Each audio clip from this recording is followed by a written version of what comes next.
Hello, I'm Isaac Hayes III, founder and CEO of Fanbase. Listen to what I'm about to tell you.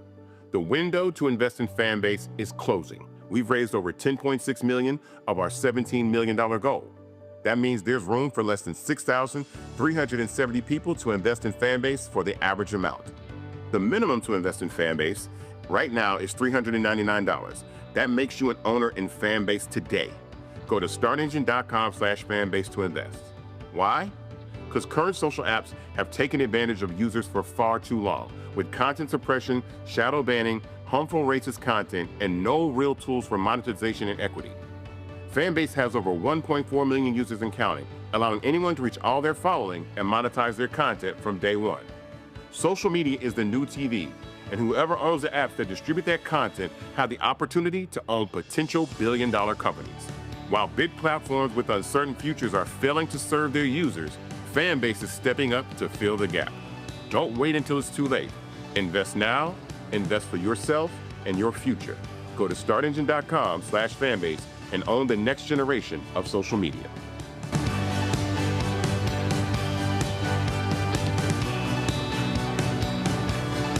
Black Star Network is here. Hold no punches. I'm real revolutionary right now.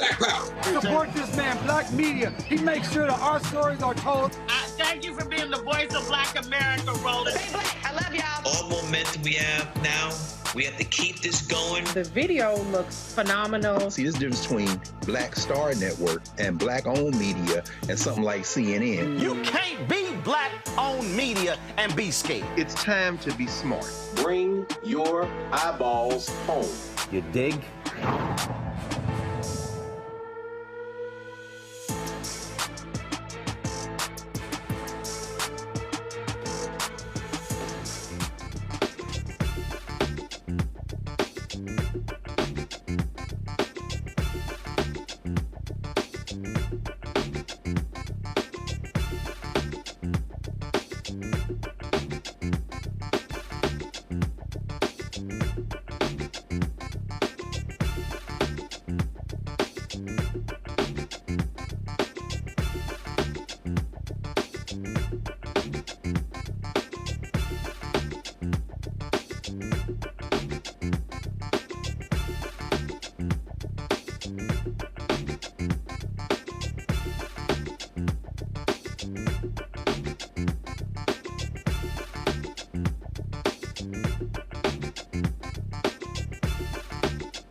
Today is Wednesday, June 25th, 2025. Coming up on Roland Martin Unfiltered, streaming live on the Black Star Network, the People's Union USA launching a week-long boycott of McDonald's. And some black franchisees, former black franchisees, say that boycott should happen. We'll talk with them right here on the show.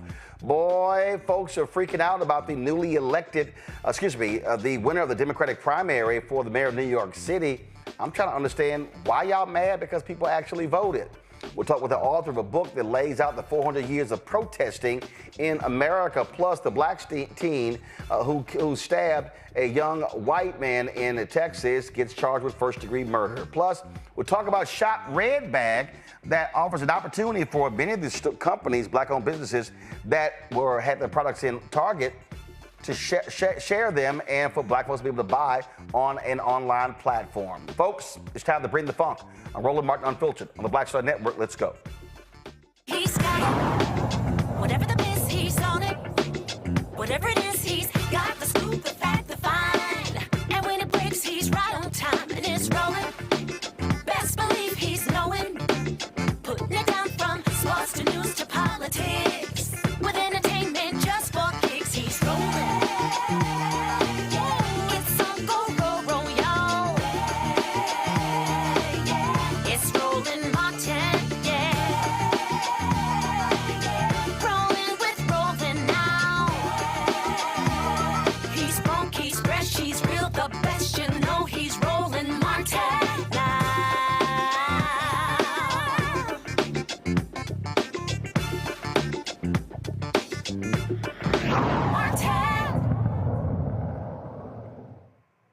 All right, folks, a national boycott of McDonald's is underway, led by the People's Union USA.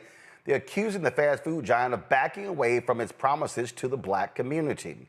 Earlier this year, McDonald's quietly scaled back key diversity initiatives, dropping its aspirational representation goals and removing a DEI pledge for suppliers. The company claims it's just shifting to a more integrated approach to inclusion tied to business performance. But folks say, and the community say, they see it differently. Now, in addition to that, more than 40 former black McDonald's franchisee owners are already suing the company. They allege systemic discrimination, and they've now joined the boycott. The former franchise owners are calling on the company to keep its promises, renew its commitment, and do right by the black operators who say they were denied a fair chance at success. McDonald's insists its commitment to inclusion is unwavering and says the boycott's claims are misleading. The boycott runs through June 30th. Joining us now is Quinn Rollins, attorney for the plaintiffs, and Kenneth Manning, a former McDonald's franchisee. Glad to have both of you here. First and foremost, Quinn, how many different franchisees are you representing in this lawsuit? It's approximately 47 rolling from all around the country, from Florida to Georgia, Illinois. It spans the gamut across the United States because they have a shared experience. And what is it that they are alleging? Yes, so we have multiple claims. The big claims are racial discrimination in contracting with McDonald's and racial discrimination in the leases they received. But ultimately, they are alleging that they were given stores that were less profitable in neighborhoods that they didn't necessarily prioritize, and they had unreasonable expectations about what these franchisees were able to do, had unreasonable expectations of timeliness. And some of that is because we argue and allege is because they were intentionally discrimination against franchisees because they were black, like Kenneth Manning. And when you talk and when they talk about in terms of what's being unfair, are they alleging that the company put them in difficult positions to succeed and provided better opportunities, better locations for white franchisees? Absolutely, absolutely. And the beauty of the court allowing, ultimately we believe they allowed this litigation to proceed. The franchisees that we represent, the individuals, will have an opportunity to explore all those white owners and create the evidence about the opportunities they received that our clients did not. Kenneth, where was your store or stores? Yeah, thanks for having me, Roland. My stores were located in two markets, in Montgomery, Alabama, We had 5 locations in that market. And then the next TV market was the Birmingham, Alabama TV market. So you had a total of how many franchises? I had 15. I did 15 stores in one night, Roland. I sold 3 of my restaurants to my brother, or at least 2 of the 3 to my brother. We were both in North Carolina at the time. And late 2009, early 2010, I did a deal for 15 restaurants in one night in both of those markets. Now, one second. When you say 15 restaurants in one night, what does that mean? Yes, so I sold 3 restaurants on December 8th, 2009, and bought 15 restaurants on December 8th, 2009, in one night. That's correct. Okay. And then what happened next? Well, I picked up an additional restaurant. McDonald's called and asked me to help them out to avoid litigation from a white owner, actually, who was going to sue them in about 2 weeks. And McDonald's asked me to pick up this Centerville location in Centerville, Alabama, which I did sometime in 2011. And I did that. And so that became the 16th restaurant that I owned in that market. Okay. So you own 16. Then what happened? Well, I can tell you there was a deal that was offered to me when I took over the 15 restaurants. They would ask me to move up a rebuild of my West South location 4 years earlier than it should have happened, or that we agreed to happen in the contract, in the purchase and sale agreement, with the intent for me to receive another restaurant, the Hope Hall location, which is about 1.5 miles down the road. After picking up the 16th restaurant, I get another call from the QSC VP, the Vice President of Operations, and stated that he was not going to award me that store and that he was going to award it to a white operator some 40 miles away. Of course, I pushed back and said, that's not the deal that we had. And he basically said, well, you're unexpandable. The team says you're unexpandable. The field service team says you're unexpandable. I immediately responded, I'm not unexpandable. And my last operator review suggested that I was unexpandable, said that I was unexpandable. He held to that and said that there were 2 standards. One, that if you buy a restaurant from the field, you can do that being unexpandable. But if McDonald's offers you the restaurant, you need it to be expandable. I said, well, McDonald's offers... Hold up. For the people who don't, what does expandable and unexpandable mean? It means you have an opportunity to grow your organization, right? But I'm confused. You did that. You went from... Oh, that's correct. You went from 1 to 5 to 16. So what did they lay out to you what the definition of unexpandable means? Well, they didn't. They told me that the field service teams suggested that I was not eligible to grow any longer, which shocked me. Quite honestly, I was offended, particularly since I said to the vice president that you called and asked me to purchase a 16th restaurant, and at that time I was unexpandable. And nowhere had I been notified that I wasn't unexpandable until they awarded this store, and that's the way it's going to be.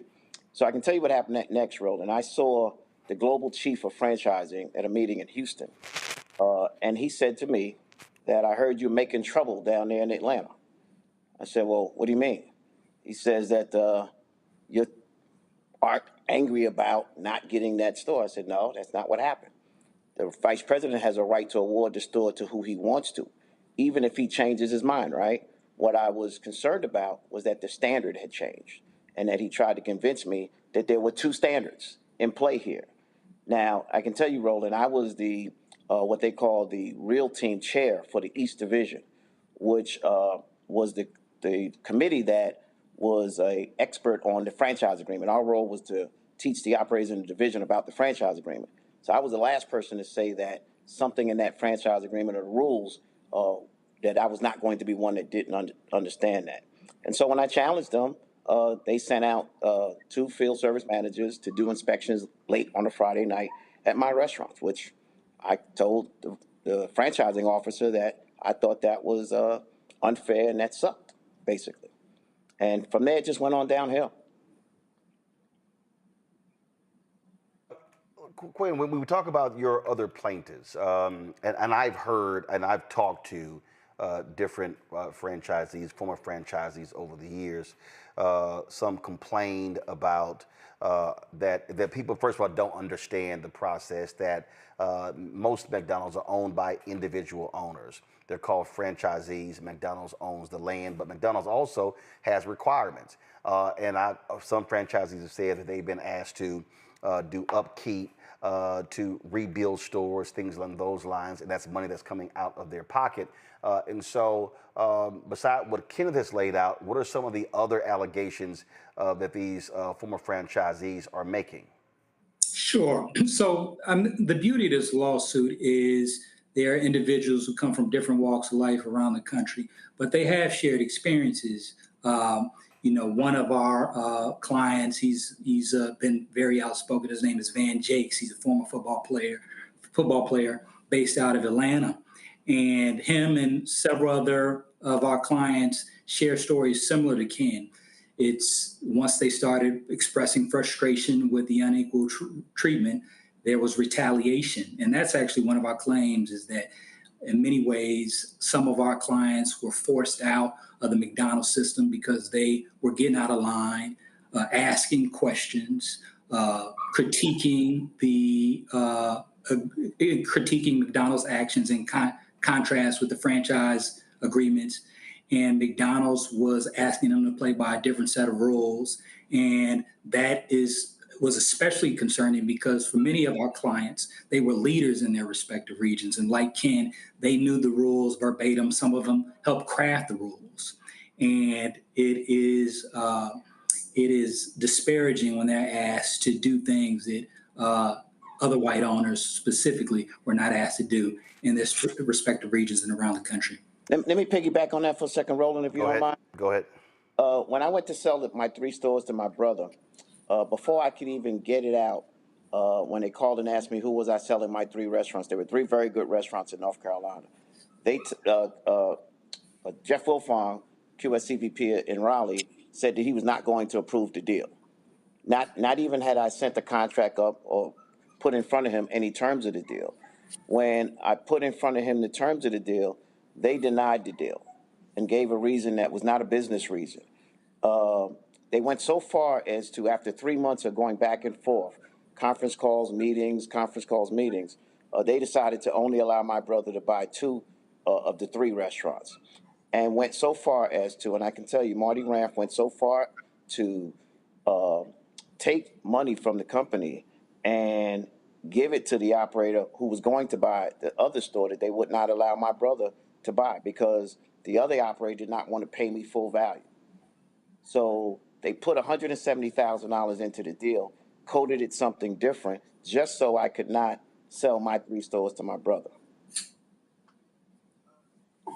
And then afterwards, I get a letter months later stating from Chief Legal Counsel of Franchising, John Richardson, stating that I could not buy the restaurants back from my brother when white operators routinely buy their restaurants back and forth from family members. There was no such rule. For a period of 10 years, there was no such rule. Quinn, there was a period for almost 3 years where McDonald's had a black CEO over the company worldwide. That was Don Thompson. That was 2012, 2015. Please go to my iPad, guys. Come on. And this is Don Thompson here. And the board felt the stock price had not recovered, and so then he was replaced by Steve Easterbrook. Quinn, do your franchisees allege that the atmosphere at McDonald's completely changed post Don Thompson? I know there are others have said that there were a significant number of African Americans who were in senior level positions when he was the CEO, and ever since then, that has changed dramatically. Sure. I think that the respective clients have different views about their experiences with Don Thompson's leadership, but everybody shares a collective view that McDonald's is an institution, and it's only so much one individual can do. But certainly during the time of Don Thompson, franchisees continued to struggle. Not to say that he didn't put forth significant effort to try to improve that situation. But since the leadership of Chris Kay and Easterbrook, there has been a dramatic decline in the number of Black franchisees and experiences. And our clients like Ken Manning can speak directly to what their experiences were during those changes. Well, it is, so again, you have 47 folks who are involved in this particular lawsuit. And so certainly keep us up to date what happens next as it relates to your lawsuit against McDonald's. Thank you, Roland. Thank you, Roland, for having us. I appreciate it. Thanks a lot. All right, folks, I'm going to introduce my panel now, bring them into. First of all, before we do that, this is the statement that McDonald's released. It says, quote, as a brand that serves millions of people every day, McDonald's opens our doors to everyone, and our commitment to inclusion remains steadfast. We welcome honest dialogue with the communities we serve, but we're disappointed to see these misleading claims that distort our values and misrepresent our actions. Now, also, of course, not tied to this lawsuit, McDonald's recently settled their lawsuit with Byron Allen, where he alleged that the company was not doing business with him advertising-wise. And again, that lawsuit was scheduled to go to trial, and then it was settled. Full disclosure, McDonald's previously advertised with us here at the Black Star Network. They have not done so in 2 years, and so the last time they did was in 2023, and that was the last time they did. So that's what happened there. All right, folks, Rob Patillo, who is Communications Director for Congressman Jonathan Jackson, joins us from Atlanta. Rebecca Karmelo is Executive Vice President, Fair Election Center out of D.C. Tyler McMillan, Social Justice Leader and Movement Strategist out of D.C. Rebecca, when you look at this protest being launched against McDonald's, you are seeing how different people are moving. Of course, we remember when you had efforts to unionize Starbucks. Then, of course, you have this here. You are seeing different workers in different groups, the type of actions they are taking against various companies. And that's the case with the people's, with this group launching this 1 week boycott. So I really want us as a Black community to move towards a comprehensive boycott strategy. Just like we have international sanctions and foreign affairs, they are effective, but they're never meant to go on for years at a time. It has to be targeted, it has to be specific, it has to have specific outcome. What's interesting with McDonald's and its appearance to move back from DEI, like I remember all the time in the 90s, the aughts, the 2010s, when McDonald's had 365 Black. And McDonald's spent a lot of time talking about diversity. But what's also interesting in listening to McDonald's statement of saying that it has to keep its practices in line to its bottom line, but also it needs to be inclusive for all. One thing that's interesting is that as we talk about on the show, DEI primarily benefits white women. But when we hear about these DEI pullbacks, it's more of, oh, you can't do things that are too much for Black people, because for some reason, I guess the assumption is it's going to be to the detriment of everyone else. So it's really interesting hearing these corporations talking about they're taking a scale back on DE&I efforts because they want to be inclusive for all. It's almost as if they forgot what the I stands for. So allow me to, first of all, I think we have to do a couple of things. And this is for the purpose of the audience. There's a difference between who holds DEI jobs and diversity, equity, inclusion programs. Now, even so, we know that 78% of DEI jobs held by white folks. Well, that's corporate leaders picking somebody in a senior position that they're comfortable with. Now, we talk about contracts. We know that when you talk about depending upon the company, depending upon the city, county, state, the numbers vary. Federal government, of the $37 billion DBE program, $37 billion. 78% of those dollars go to white women businesses. But last year under Biden-Harris, there was a record $10 billion. So I don't want us, Robert, to make the mistake, and I've seen and heard this a lot, where folks say, well, I don't give a damn about DEI, without understanding, no, what's all underneath DEI? Do you have business diversity, supplier diversity, what senior level positions? There are a series of things, and so we got to be very careful, again, when we talk about language, and I've heard people, so many people, social media and the places, go, man, damn that, we ain't benefiting from DEI, not understanding that you do have contracts that fall underneath that African Americans have been benefiting from. When you talk about this People's Union, this guy, John Schwartz, what they have been doing is targeting a variety of companies for the last few months. This is a story here in USA Today that talks about that, and it says the organizer of the boycott goes by the one called Jai on Instagram, but his real name is John Schwartz. And he told USA Today he started the bold idea because the time was right and people are frustrated with what he calls corporate greed and other frustrations. Look, Roland, one of the things I want people to understand, and I've had the privilege of working with Congressman Jonathan Jackson on building the Diversity, Equity, and Inclusion Caucus in Congress, which is meant to address much of this information. We've allowed the other side to win the information war when it comes to diversity, equity, and inclusion. I want folks to understand, as much as we hear this social media COINTELPRO programming saying, oh, diversity only helps white women, anyone who didn't have rights in 1776 is covered by diversity, equity, and inclusion. If you were not a straight, white, Anglo-Saxon land-owning male at the moment that the Declaration of Independence was signed, you are diversity in this country.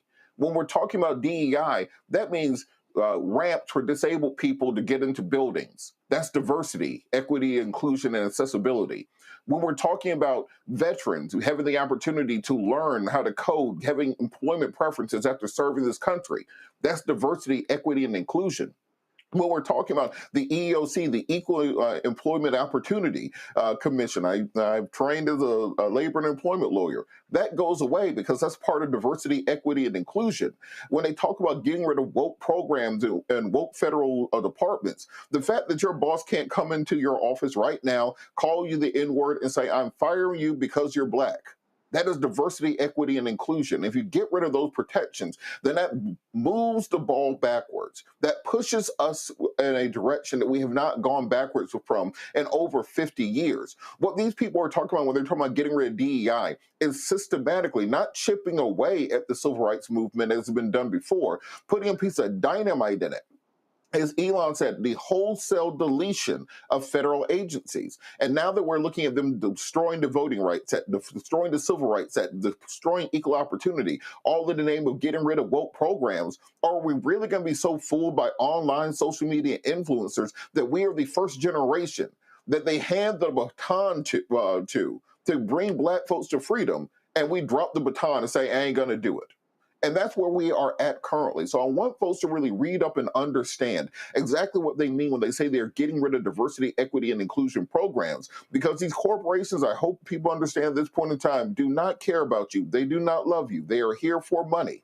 That is the only reason they care about you. And when we are out and we are active and we are protesting, we're showing that we matter, they'll pledge everything. They'll have all black folks in the commercial, all of those things. But when those winds shift as they're shifting right now, they go right back to what's making the money. And when we're talking about all the people who didn't have rights in 1776, we need to be building those alliances across the board. And if it shouldn't just be us protesting, it shouldn't be just us boycotted, we need to have that entire big tent umbrella that they talk about during election season, and they need to be fighting here with us. Entirely. Look, this thing has now gone and impacted everything. Massive pullback when it came to Black History Month. I remember during Black History Month, there was one speakers bureau that said their bookings were down about 62 to 65%. Then we talk about Black History Month. Now we just saw this with Juneteenth, only been a federal holiday, what now, 2 years, go to my iPad. This story here says Verizon and Amazon cancel support for Juneteenth celebrations. And the story talks about all of these different companies that pulled out. In Denver, the annual Juneteenth Music Festival was cut from 2 days to one due to, quote, a sharp decline in corporate sponsorships. This thing goes on and on and on. And so what you saw is look at Verizon ended its financial support for the Juneteenth in the Streets Festival in Santa Clara County, California, and it goes on and on and on. So here's the whole question: okay, what the hell does that have to do with DEI? So here's my question: okay, are these companies going to scale back on other holidays? Are they going to who they support? And so many of them are using Donald Trump and their conservatives attacking DEI as a way for them to say, cool, we're now good. We can get rid of all these programs. We don't have to support these initiatives. We don't have to advertise with black-owned media. We don't have to do any of this stuff. If it involves people of color, we can just do whatever the hell we want. That's also a huge part of this pushback from lots of folks. Yeah, absolutely, Roland. And I couldn't agree more with the panelists. You know, the fact that they're pulling away is a clear message of where they stand at. And as we say, you know, equity is not a slogan, it's a standard. And I think, you know, these companies are showing where their standard is. And even as we look at McDonald's in this conversation, you know, where their target audience is particularly to our communities, it isn't just symbolic that they're retreating from their investments, but they're quite frankly signaling that racial equity can be sacrificed. And I think even as we have these conversations around boycotting, whether it's Target or Amazon, we really have to look at our spending dollars and see where, you know, where those investments are going and how we can really control our dollar and control the market. Yep, indeed. All right, folks, got to go to break. We come back. Man, why are all these people hot and bothered because a Democratic assemblyman won the primary last night for mayor of New York City? He's a socialist. I'm trying to figure out why people are tripping, because don't Republicans call all Democrats socialists? We'll deal with this next, right here on Roland Martin Unfiltered on the Black Star Network. Hi, I'm Dr. Jackie of A Balanced Life. Think about the men in your life and ask yourself these questions. Who are their male role models? Who can they turn to for advice to learn about what manhood is all about? On our next show, we talk about why male mentoring is so important to men of all ages. Actor Dondre Whitfield leads an all-star cast and panel to answer these and many other probing questions. A woman can't teach you how to be something that she's not. That's on the next A Balanced Life with Dr. Jackie on Black Star Network. Hello, I'm Marissa Mitchell, a news anchor at Fox 5 DC. Hey, what's up? It's Tammy Roman, and you are watching Roland Martin Unfiltered.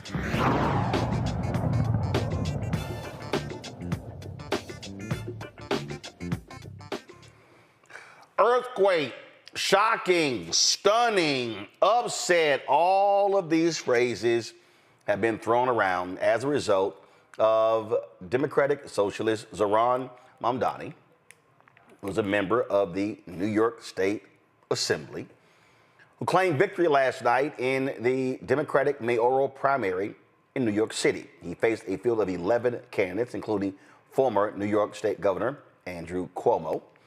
In November, Mamdani will face incumbent Mayor Eric Adams, who is running as an independent, and Republican Curtis Sliwa. Now, Cuomo might also run as an independent if elected in November. Mamdani will be the first Muslim and the first Asian American to serve as mayor of New York City. People are losing their minds. They're like, oh my God, what do we do? What's happening? Joining us right now is Christina Greer, co-host of FAQ NYC. Talk about this here. And she also, of course, is a book author as well. And those books include How to Build a Democracy from Fannie Lou Hamer and Barbara Jordan to Stacey Abrams, plus Black Ethics, Race, Immigration, and the Pursuit of the American Dream. and also co-author of Black Politics and Transition, Immigration, Suburbanization, and Gentrifications. What that means, she got a lot of books, y'all. All right, so let's get to this. Here's what I've just been looking at the tweets today and going, I'm confused why y'all so mad. I saw, let me find it. First of all, Wall Street's been losing their mind. Here were some of the idiots on CNBC who were just, oh my God, what do we do? Listen to this. Gotham. Have you seen what Batman is up against in Gotham and what the guy running for mayor is up against? That's what it reminds me of. They're taking Wall Streeters and make him walk out onto the ice in the East River as and then they fall through. Yep. I mean, there is a class warfare that's going. So what's happened here, I think, is the rich type. There's a division within. Yeah, what the hell they were talking about? I just don't. They were just sitting here, they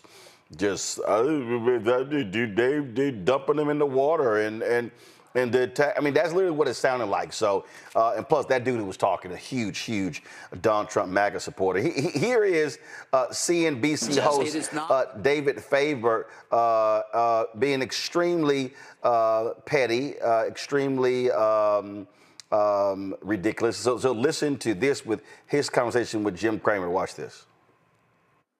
It is not the closing of a steakhouse that David Zaslav likes to, and you like to go to. Well, you and I have had dinner there a few times. Yes.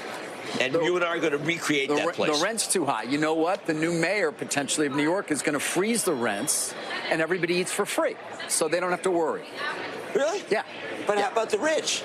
No. Do they get shot? No, yes, they get taken away. Are we kulaks? Yes, they get taken away. We have to go. In 23? We have to leave now. But everybody else, there he is. Mamdani. Maybe he's more moderate winning the Democratic primary for mayor and potentially the successor of Eric Adams. That said, there's still a general election to come here in New York. By the way, of course, we're here, we talk about it, but we are talking about a $2 trillion economy. It's not nothing. It is he wants to get the rents down. One good way to do it is to stop all business and drive everybody out. That'll bring the rents down.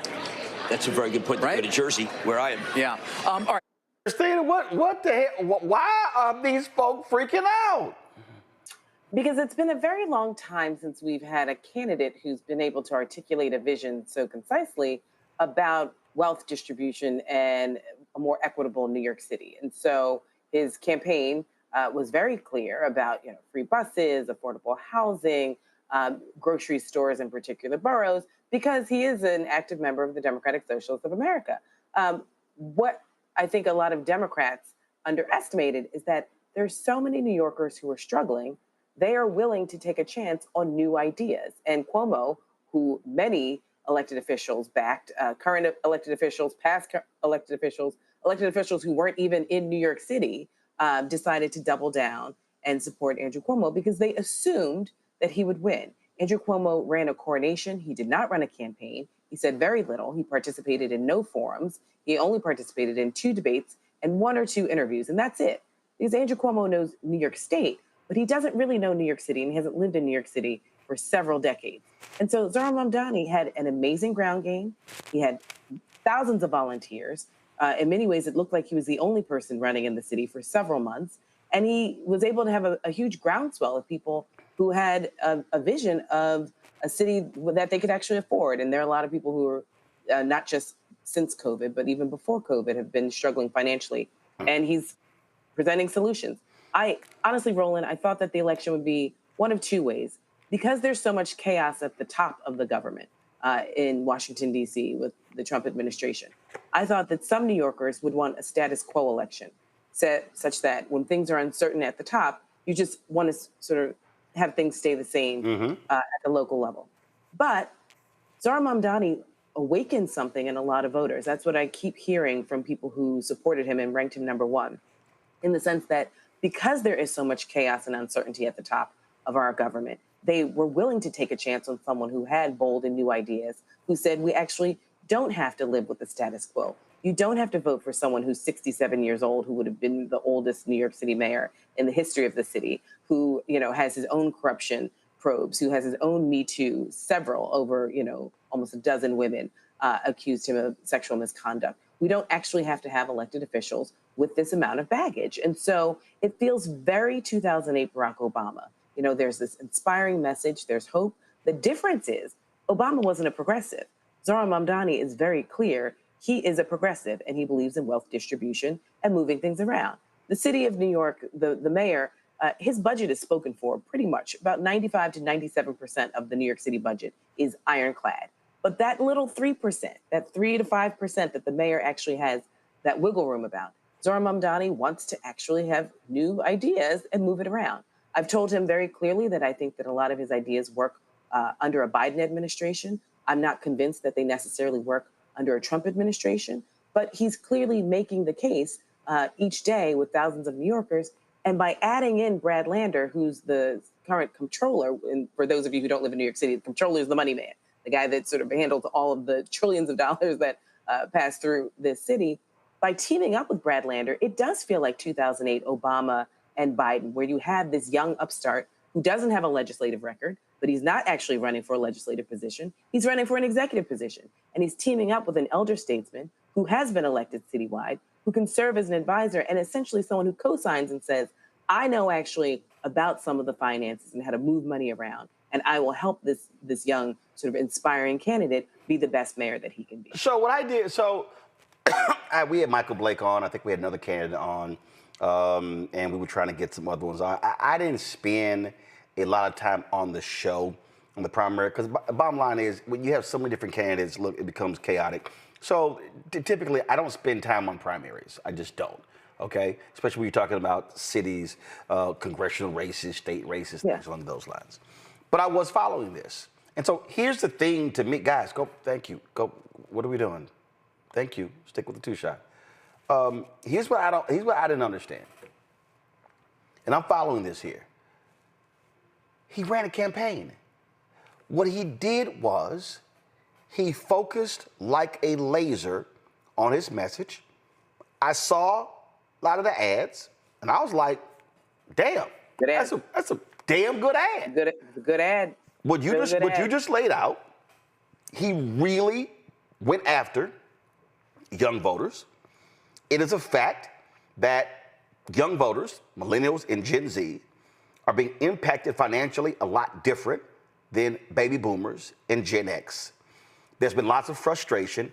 And what he did was he talked to people who had checked out of the process. So what he actually did is what many of us have been saying to Democrats: you need to appeal to people who no longer believe in a system. And here is someone who they said, man, I like what he's saying. I like how he's saying. He was extremely locked in on TikTok, on Instagram. He was running a real campaign. So I'm just trying to figure out why all these people are freaking out. Maybe it's because the conventional wisdom is always, oh no, Cuomo, well-known, lots of money. Bloomberg dumped millions into his campaign. Guess what? He's going to cakewalk, as opposed to, no, he got out-campaigned.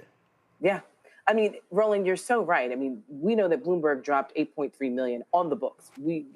There's always money off the books, too. DoorDash, Bill Ackman, Bill Ackman, the architect behind getting rid of Claudine Gay at Harvard, who's also the best friend of Whitney Tilson, who's also a candidate for mayor. Zohran Mamdani ran a campaign. He was one of the few candidates that you even knew was running for mayor. And I think youth in this instance does help. His use of Instagram and TikTok and social media and inspiring young people definitely helped. His stance on the Middle East was not with the pack and the herd. In the second debate, when they were all asked where they would travel right after they became mayor, everyone said Israel except for Zohran Mamdani. He said, I'm the mayor of New York. I should probably stay in New York and get my job done. And he was pressed constantly, and sort of given this label that he's an anti-Semite just because he wouldn't say that he traveled to Israel in his first place. So, I think a lot of people really respected the fact that he stood up for some values and principles that he has. And again, younger people skew a lot more progressive on the Middle East questions and the quandaries that are happening there.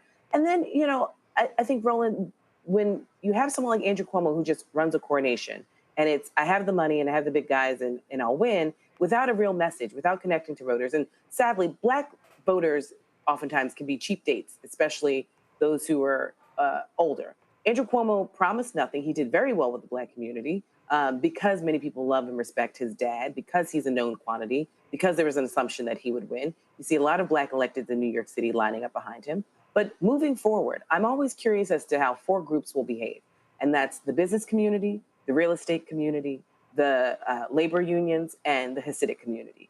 And depending on how those four groups break, that will give us a clearer indication as to whether or not Zohran Mamdani has a fighting chance on November 4th, or if we will see the business and real estate community circle back around the block and go with Eric Adams, because they invested a lot of money in Eric Adams. But here's the deal, though. When you're running, you put together coalitions. So this is the New York Times right here. They broke down, first of all, folks, we don't have 100% precincts reporting because you got to remember they're still accounting because of ranked and all that sort of stuff like that. July 1st, we'll have a proper account. But here's what's amazing. You listen to all those hacks on CNBC. Oh my God, they're going to be leaving New York City. The neighborhoods with higher incomes, he won. He demolished Cuomo in those neighborhoods. So the folk with money in New York City clearly wasn't scared of the socialists. Middle income residents, 47% was, again, now granted, 49% of the precincts reporting there, 24% with higher income residents, but it was a higher percentage gap between Cuomo and Mamdani on higher income residents. Lower income residents, Cuomo won by 11 points. College graduates, Mamdani beats them by 17 points. White residents, he wins +5. Hispanic residents, he wins +7. Black residents, Cuomo +17. Asian residents, he is +16. More renters, that was a huge issue. He was +14. That is what is called a winning coalition. And again, that's how you win. You don't. What Cuomo tried to do is appeal to Jewish voters, appeal to anti-Muslim voters. He tried to do a foot dance with Trump, not as bad as Eric Adams when it comes to the whole immigration issue. Whereas this guy, if you just look at how it was constructed, it was, and also Bernie Sanders, this is called identity politics, how you target different groups politically. But this is called how you construct a winning campaign. Like, I'm just sitting here watching these people going, what is wrong with y'all? Right. Study what actually happened. But Roland, I mean, this is a classic case of, Andrew Cuomo hasn't lived in New York City since he was 19 years old. So he doesn't really know the city. And so he came in relatively late very late actually to the campaign, and just thought that money would be the thing. And what he didn't realize is A, the city has changed. B, there are a lot of, wealthy New Yorkers. They're not super, super rich. They're not, mega millionaires, but they recognize that making sure that people have a place to live, a place to work, it's that old sort of adage. Also because you need workers. Well, also, Roland, you need workers. But also, when we think about the French Revolution, right? If you starve the poor, they have nothing left to eat but the rich. And so I think a lot of people recognize that you can't sort of starve sort of certain classes in this city. Right. Because many of them will not be able to leave. And so what happens, right? I mean, many New Yorkers still remember the late 70s and early 80s before David Dinkins was elected, when crime was rampant and you saw, thousands of murders a year. I also think, for me, and this was part of the reason, besides the Me Too stuff, besides the corruption, besides the antiquated messaging of which there was very little, but for me with Andrew Cuomo, the reason why I was against his candidacy is because, Roland, I was convinced that if Andrew Cuomo got into office, and there's still a possibility because he's still on an independent line, that he and Donald Trump have known each other for almost 5 decades now. And they've had their ups and downs. But there clearly has to be a meeting point of the two of them. Obviously, the power dynamic has changed several different times over the course of their relationship. And my biggest fear was that the bargaining chip that Andrew Cuomo would use to get into the good graces of Donald Trump would be Tish James, our Attorney General. because of their mutual hatred for this Black woman who has done her job and actually gone after both of these corrupt men. And so that was my biggest concern with having an Andrew Cuomo as the executive in New York City. I know you got a hard out. I want my panelists to be able to get that question for you. There's some other stuff that I want to talk about. I want to tie in the sister who lost in Buffalo a couple of years ago, but let me go to the panelists first. Tylik, I'll start with you. Your question for Christina. Yeah, absolutely. And I think, it's amazing of the race. I think, as you all mentioned, he proved what out-organized institutional politics can give you. And if you give him a chance, and progressive politics doesn't have to be something to shy away from, but it's actually something where we demand affordability and democracy that works for us all. What do you think is the ground game going into November's election day against so many odds that stacked against him, and all the messaging from the New York Times to mega millionaires in their messaging against Mamdani?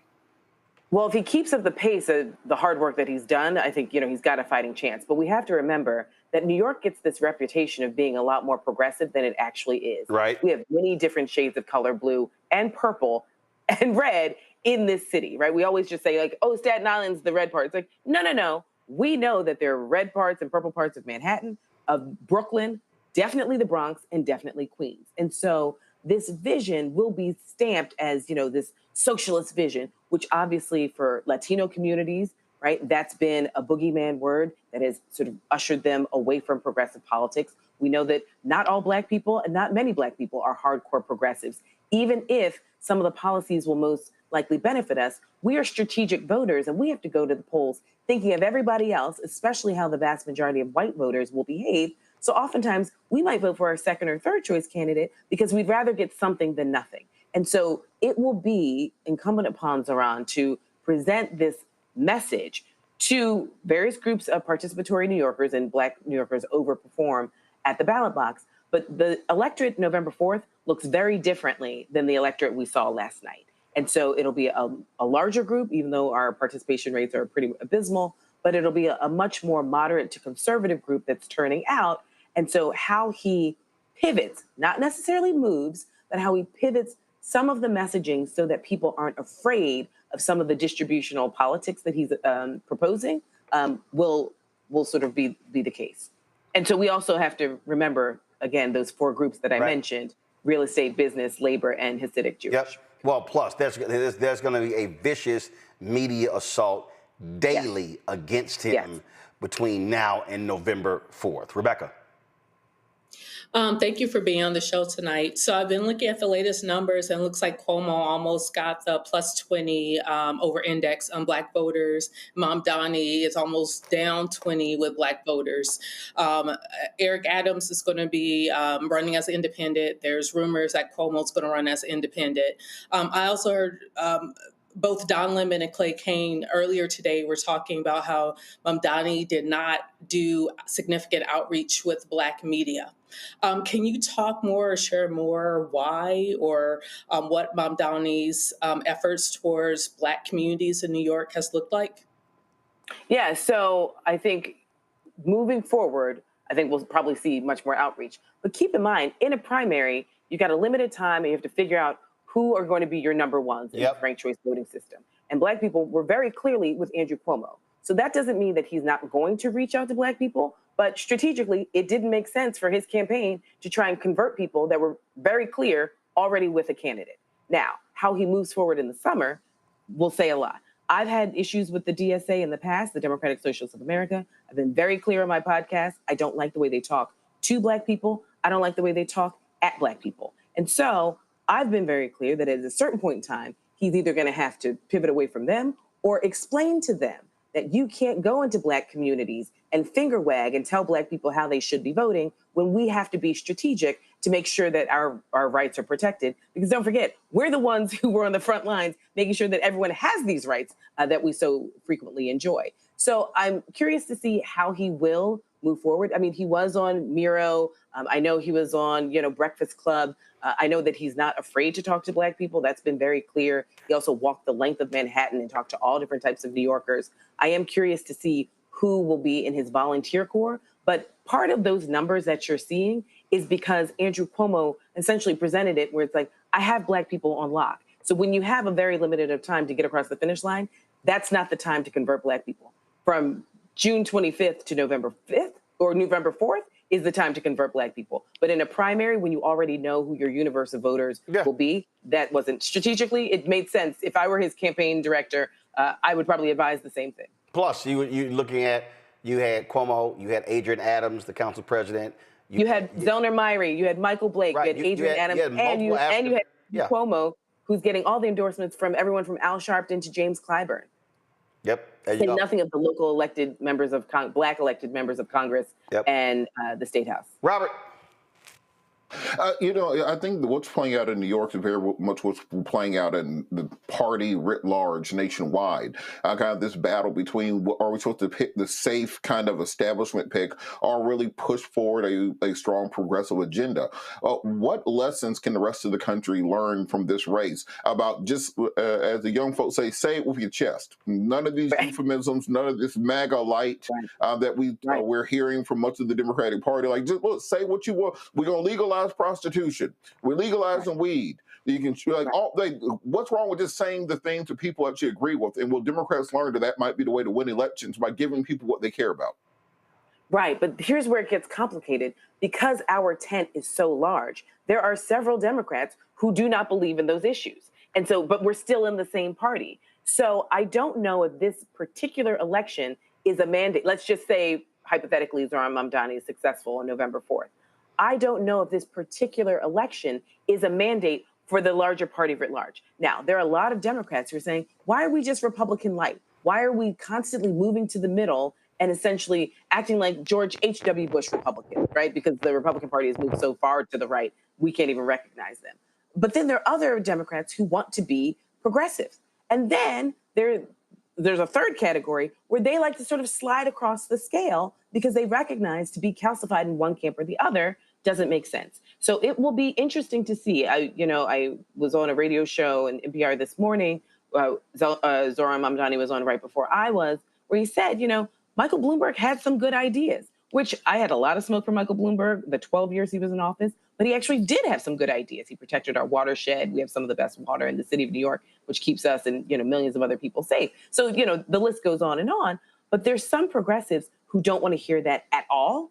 And then there are other folks who would say, well, obviously, if you're progressive, you have to be open to working with people who aren't so calcified and rigidly just like you in your ideology and your politics. And that's, I think, the real hard question for Democrats, because we are so diverse under the big tent of the Democratic Party label. I'm going to go real quick because she has to go. Go. Sorry, just real quick follow-up. What do you say to young voters when they see the MAGA side of the aisle and they ain't compromising at all? They're not finding middle ground. They're not playing 3D chess. They're just saying what they want to do in it. And we were telling our young people, like, well, we're going to say what we believe in, but just got to paint it up and lie a little bit so people believe you. Like, how can we motivate a generation to get behind us when the other side is coming direct and we're kind of doing the Barry Sanders side to side? But keep in mind, the MAGA people, they're a small percentage of the Republican Party. It's just they've muted the rest of the party. There are a lot of Republicans who do not believe in the MAGA agenda. They just don't have the backbone to say anything. I think the difference with Democrats is that we actually have very differing ideas at times. My job as a professor is to actually get people inspired to be in politics. And what is really harmful is when you see millionaires and billionaires actually putting in a lot of money in these super PACs to make sure they just try and snuff out an energetic campaign and an energetic candidate before they could even get any traction. And so that's part of the bigger issue where we have a big money problem, just like Republicans, but Democrats have a big money problem where if you're not part of the establishment, we just want to sort of put in a lot of money to make you go away. And that is not helpful for the future of the party. Well, also, I just want to remind people, and I keep saying this, and it drives me crazy, Christina, and let me get this in before you do go, and that is, and for all the people, y'all, I've been trying. Y'all been telling me not to cuss. I've been trying not to cuss. So I'm gonna give y'all a 5-second trigger warning right now. So turn your audio down. So this is for all the people who are saying, oh my God, Dems nationally are in danger because of what happened in New York City. I want to be as clear and concise as I can. Shut the fuck up. Y'all are idiots. A city election in New York City does not dictate everybody around the country. Because politics, and this also goes with what Robert just asked Christina, you run also based upon who the voters are. If you are running in a conservative city, you're the black guy who just won in Omaha, who beat the incumbent Republican, he can't run in Omaha, Nebraska like Mamdani can, or like the person in Charlotte or the person in Houston can run. Congresswoman Maxine Waters can run a certain campaign that Sanford Bishop in Georgia can't run.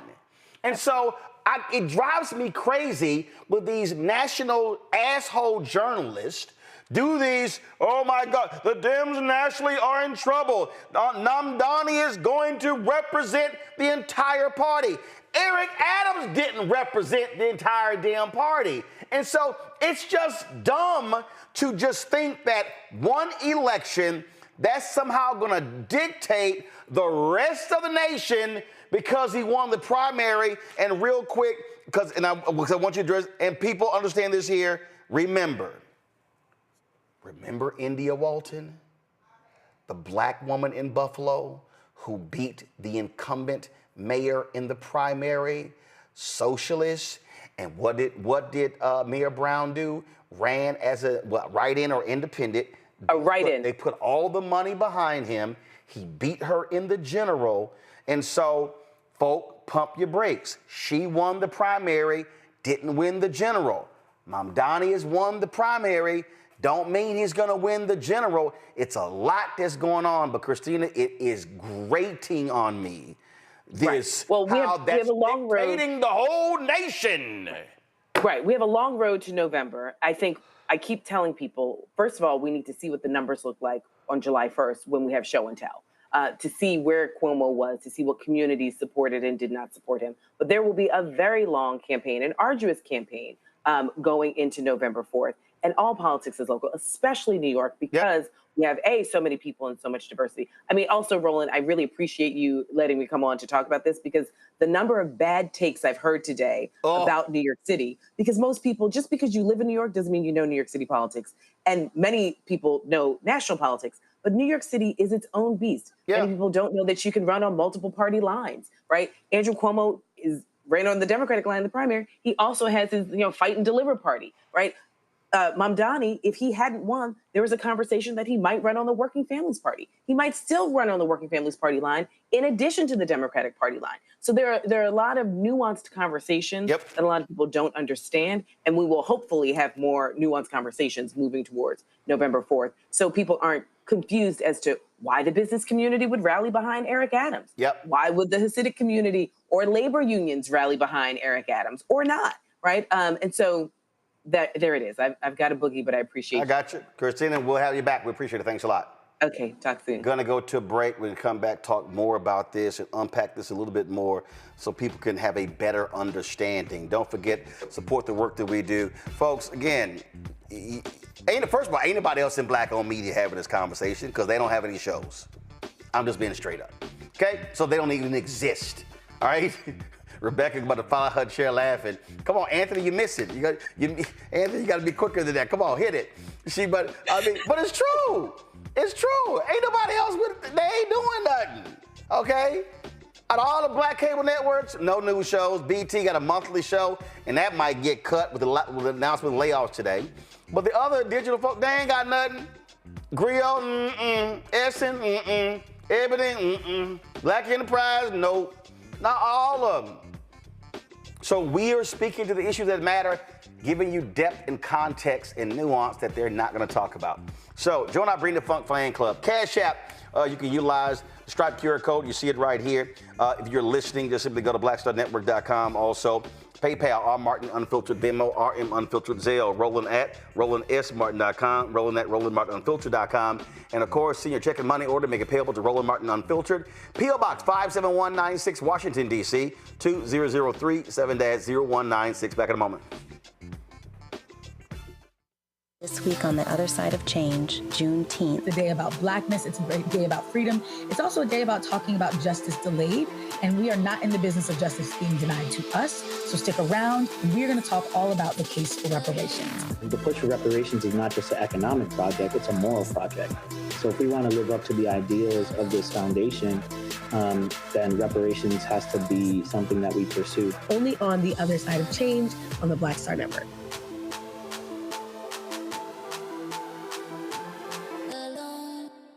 What's good, y'all? This is Doug E. Fresh, and you're watching my brother Roland Martin Unfiltered as we go a little something like this. Hit it. It's real.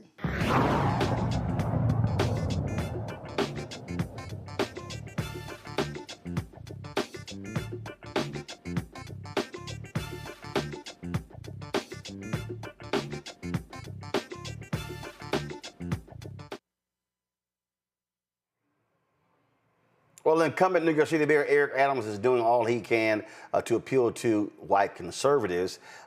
Expect to see more of this. He was on Fox and Friends this morning as they were operating as campaign surrogates for Eric Adams. Listen to this. Mr. Mayor, it's not just defund the police. This candidate, Democratic Socialist, he wants to freeze the rent. He wants city-run grocery stores, social workers to replace the police because that's going to help. He wants $60 billion of debt fund for affordable housing. He wants free buses, no cost for childcare, baby baskets for newborn, and a $30 minimum wage. How can someone vote for this? He's a snake oil salesman. Mm-hmm. He will say and do anything to get elected. Think about this for a moment. He wants to raise 1%. He wants to raise tax on 1% of New Yorkers' high-income earners. As the mayor, you don't have the authority to do that. You know who has the authority to do that? An assemblyman, which he is. He wants to do free buses. He could have done it at assemblyman.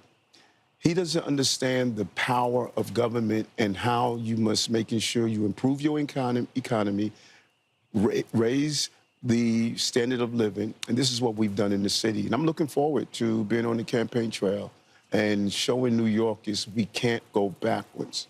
And New Yorkers never surrender or quit. I'm never going to quit for the city that I love. That is so interesting. You're in the position, so you know you don't have the authority to do that. Yet he's running on all these promises he's not going to be able to fulfill. And Here's, to me, what I find to be interesting. Lawrence B. Jones, who is absolutely not one of the brightest bulb in a dark room, okay? He goes, matter of fact, I just want to listen to this again, y'all. Listen to this. Mr. Mayor, it's not just defund the police. This candidate, Democratic Socialist, he wants to freeze the rent. He wants city-run grocery stores, social workers to replace the police because that's going to help. He wants $60 billion of debt fund for affordable housing. He wants free buses, no cost for childcare, baby baskets for newborn, and a $30 minimum wage. How can someone vote for this? How about they did? See, this is what I find to be absolutely stupid. All of these people are angry and upset because people actually voted. So let me just remind you how this works. You announce you run for office. You declare your candidacy. You launch it. You campaign. Election day, people vote. So you're mad they actually voted in the primary. Well, guess what? People then are going to have an opportunity to vote in the general election in November 4th. I can't stand these MAGA people. But guess what? They voted. Other people sat on the couch, they didn't vote. Let me explain to y'all how this worked. If you get more votes than the other person, you win. And if that person's people vote and your people don't, then you don't have a chance at winning. The crazy thing to me, Rebecca, they're mad that people voted the way they wanted to vote. I don't live in New York City. I pop in, I pop out. I got no interest in living in New York City. Too many rats, too much trash. It ain't me. Also, I like grass. I ain't trying to see all that concrete, okay? That's just me, all right? But they voted. So clearly there was something a lot of people liked about Mamdani. For anyone in the audience, if you've been to New York City lately, or even been to New York City in the last 20 years, it's expensive. And people who live in New York, there's a few things that they want. They want affordable housing. They want affordable childcare. They want affordable transportation. They want to actually be able to work and live within an hour of where they work and live instead of having hours-long commute because they can't afford to live in the city in which they work. I mean, that's the Working Families Party platform. Shout out to my friend Maurice Mitchell. Working Families Party, they had a clean slate last night, all up and down New York State. And so this really shows that Eric Adams is extremely out of touch. Maybe it's because he's really been living in New Jersey, which came out when he ran the first time, is that people want to actually afford to live in New York. When we look at certain cities like San Francisco and see that a lot of people have had to flee the city because they can no longer afford it, you know, New York is also one of those cities that's teetering there. And, you know, a lot of people who are in New York City, they don't want to be displaced because we remember, what was it, 10 years ago, 5 years ago, there was the Black guy who ran on the platform of the rent is too damn high. Yep. I think that was the party that he ran on, that he was a part of. It's expensive. There should be nowhere in the United States where people are going hungry, they can't find a place to live, they can't have affordable childcare, they can't afford to live. That should not be America. But what we're seeing right now, that has become America. So even for Eric Adams and Fox and Friends to push back on the quote unquote socialist agenda, it's because capitalism really isn't working for a lot of people in this country. It's becoming the American nightmare, not the American dream. You know, Tom Suozzi, Congressman, put this tweet out. I had to respond. I had serious concerns about Assemblyman Mamdani before yesterday, and that is one of the reasons I endorsed his opponent. Those concerns remain. And I went, and the voters voted. Exactly, Roland. I think it reveals something deeper about how power reacts when it's no longer in control. As you said, New York City voters, especially young, working class, and communities of color, they chose their candidate who reflected their realities, which was housing justice, transit equity, anti-policing platforms. We talk about how ICE is invading the city. But when those candidates win, as we see here clearly, political establishments and media don't call it democracy. They call it chaos. And I think what we saw here was people they voted for themselves, and that's what democracy looks like. Democracy looks like when people go out and vote their interests. And the outrage isn't about voter turnout or misinformation. It's really about finally showing up and shifting the narrative, and that's exactly what the candidate did in yesterday's election. So, Robert, Larry Summers, who was the former president of Harvard, he worked for Obama, one of his over economic advisors, whatever the hell he did. Okay, I don't know what the hell he did.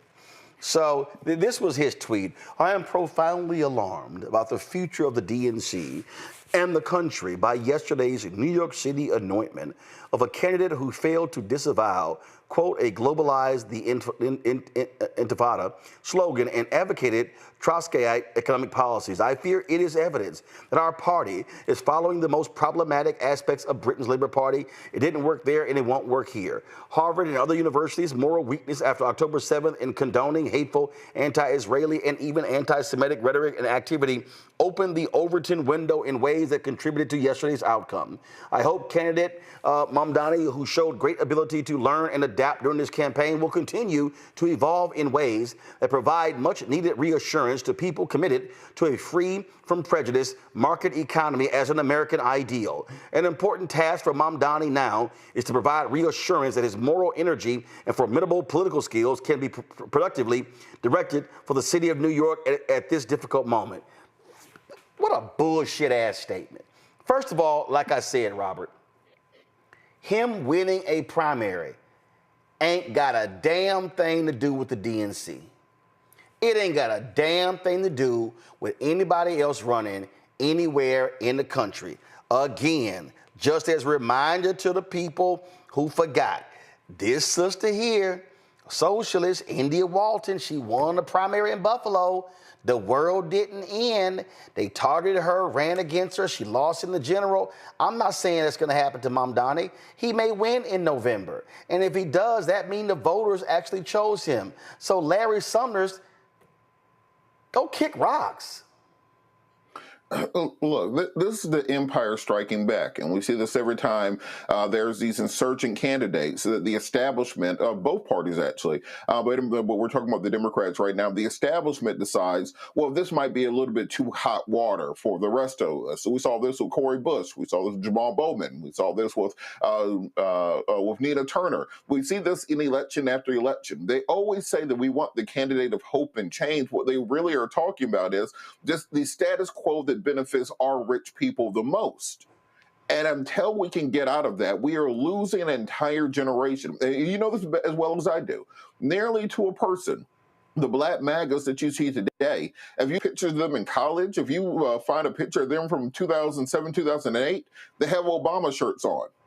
You know, they were at the marches, they were at the rallies, they were the hope and change generation. And when when they did not see that hope, they did not see that change, they became disillusioned with politics. And then they started looking for somebody who was actually going to shake up the two-party system, and they settled on Trump. Do they agree with him on policy? He ain't got no damn policy. There's nothing to agree with. And Democrats have to learn you can't keep cutting off the next generation to support the status quo as it exists right now, because you're going to lose in the marketplace of ideas. I'm glad that Larry Summers mentioned the Labour Party in Europe or in Great Britain, because after 14 years of Tory rule, we saw Labour under Keir Starmer take over on a progressive message. It wasn't just Labour, it was Labour, the Lib Dems, the Greens. They all took party above the Tories because they had to splinter into Reform UK because their conservative movement had their own MAGA movement inside of it. The point being that if you look at that European corollary to American politics, it tells us we need to be bolder, we need to be stronger, that in the face of fascism, as we're seeing in France and in Italy and in Belarus around the continent, it takes strong candidates willing to stand up for real values. And that's what this election is telling us. We need people who actually have a voice and who aren't afraid of the money. Again, if you don't like them, try to beat them. That's called democracy.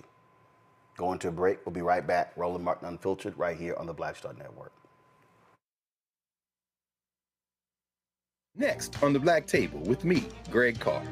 A very different take on Juneteenth with the one and only Dr. Sunyata Ahmed.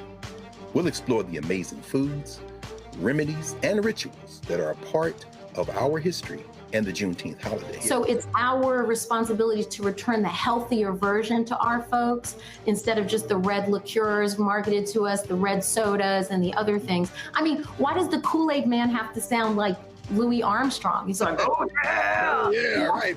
An enlightening and tasty hour of the Black Table, only on the Black Star Network.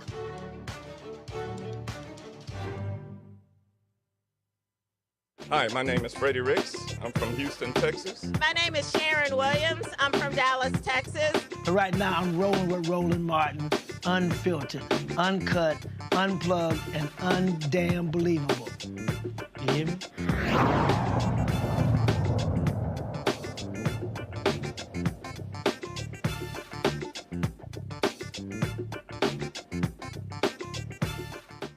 Folks, a couple weeks ago, we had the note.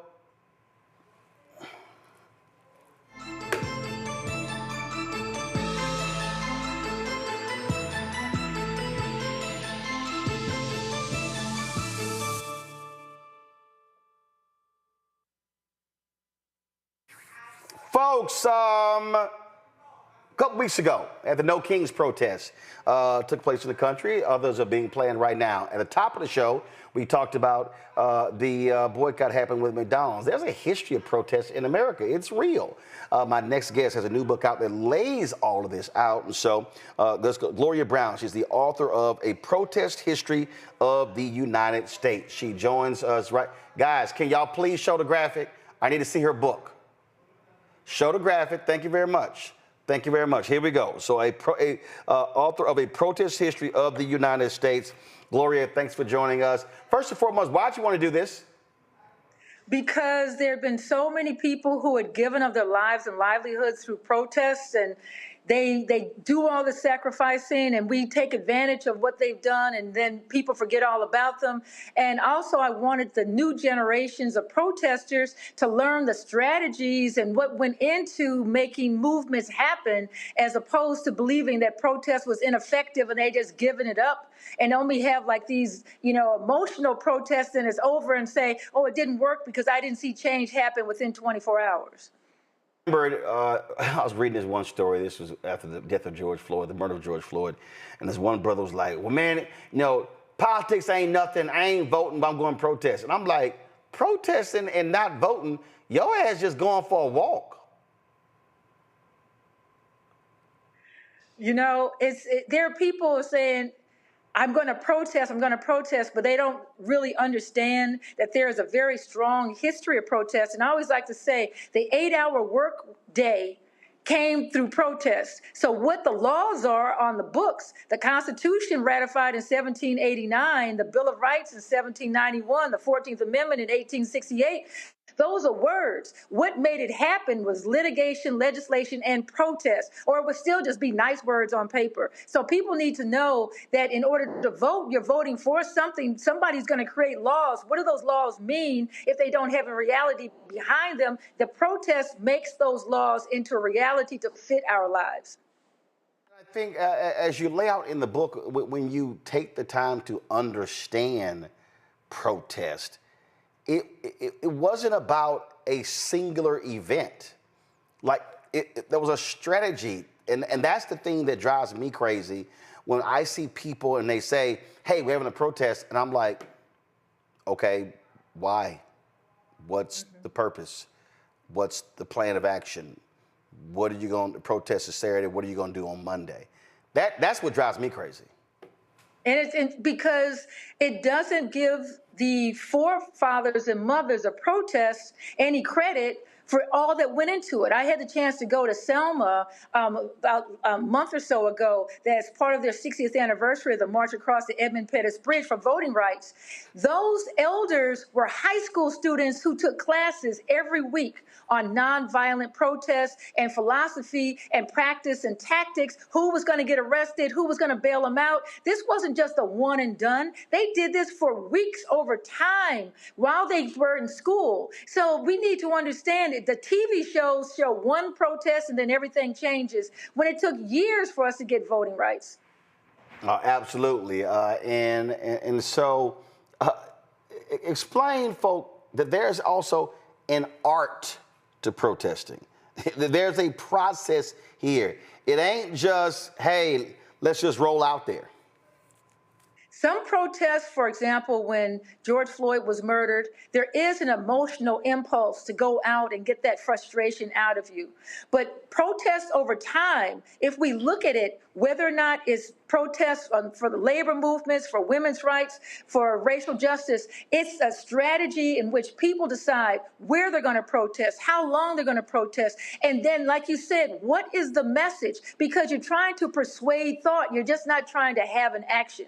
The action is supposed to lead to people being persuaded to your side. And that's why Martin Luther King was such a magical person when it came to protest. He knew how to use the media. He knew how to have strategies. And if one strategy didn't work, you had to tweak it for another one. There was so much more that went into it than people are seeing just watching these clips on television.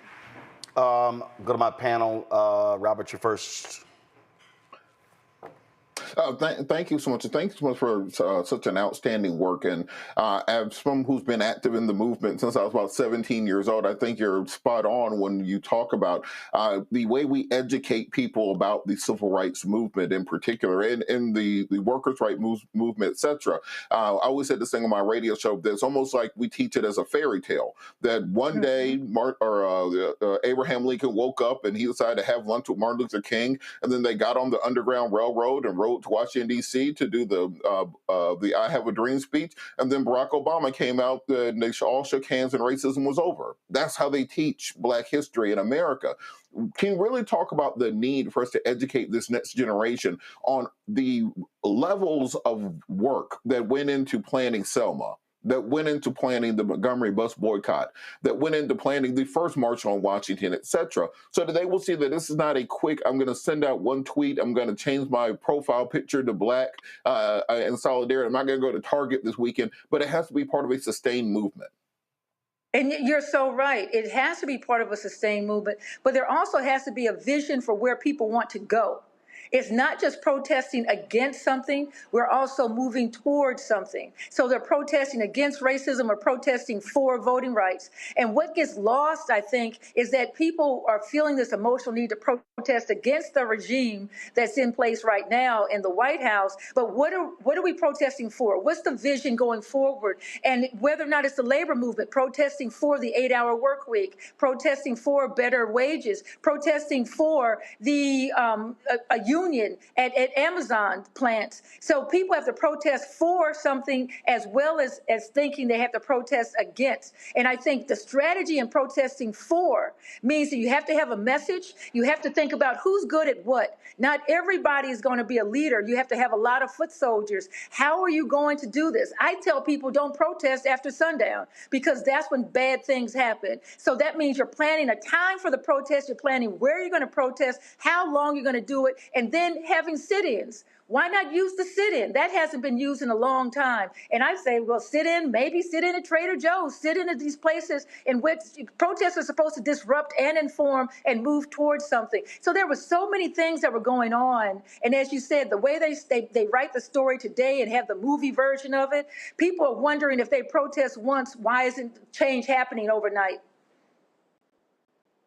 Rebecca. Thank you. I'm concerned that 47 is going to incite social unrest, especially as we start to go into the heat and the height of summer. What are ways in which our community can stay safe if they choose to exercise their right to protest? I'm glad you asked that. These are all brilliant questions. One of the things that happened after Kamala Harris had her election stolen, because I still believe there was voter suppression there that was not investigated, was that the onslaught of this regime was to instigate, was to have the shock and awe of all of this legislation through executive orders, and with the sense from the first term that they were going to use the National Guard. And I told people months ago he was going to use the National Guard, but in his first term, he said he was going to use it in South Chicago, the South Side of Chicago, against us, because Black people are the target. It just so happened that you had that uprising that took place in LA. That was not as large as it was made to seem, but you know, all that you saw that happened in LA, I think is supposed to be targeted toward us. So my main concern becomes, as we look at the summer, people are saying, I'm tired, I don't want to protest. If we protest, then we're going to be injured. So we have to be very careful that when we rise up in ways that are structured so that it's not an instigation, but they're going to use anything as an instigation. I'm telling you that right now. And that's why the planning for it has to be is during the day, that people have the telephone number of attorneys, that the attorneys are not at the protests, that if we're going to be arrested, there's a plan to how we're going to use the arrest. And nonviolent philosophy has to be something that people want to do, not something we're just supposed to do because we're Black. But I think if we're not part of the protest, as they say, if you're not at the dinner table, you're probably on the menu. And the protests I've been to, our issues are not there at all. And I'll give you this example. When that helicopter and the plane collided in Washington, D.C., and he said it was DEI, no one stood up for us. And that's why I said, I've got to be a part of a protest on President's Day, because with other people from New York City, New Jersey, to say, you've got to do something. We've got to not be erased, because we're being erased right now. So it's difficult to balance out. Being quiet means that we get erased. How do we get our voices out there and stay safe? That's why I said it has to be during the day. It has to be much more planning than you saw in Los Angeles that was just like this emotional outburst. And we have to have some leadership in this planning. And young people today don't want leaders. They want to do things that leaderlessly. I think we're going to have our message very clear, and we're going to have allies there with us. But on that particular point there, I think it's critically important. And I get this idea of leaderless protesting, but I'm sorry. Somebody has to lead. So you have to have a hierarchy. You have to be able to give orders. And I think that was one of the problems with Occupy Wall Street. We saw this as well with, the implosion of, frankly, Black Voters Matter, and they're still trying to, get that back. I get you want to have consensus, but at the end of the day, you're going to need some folk who are literally in charge, because somebody got to make decisions.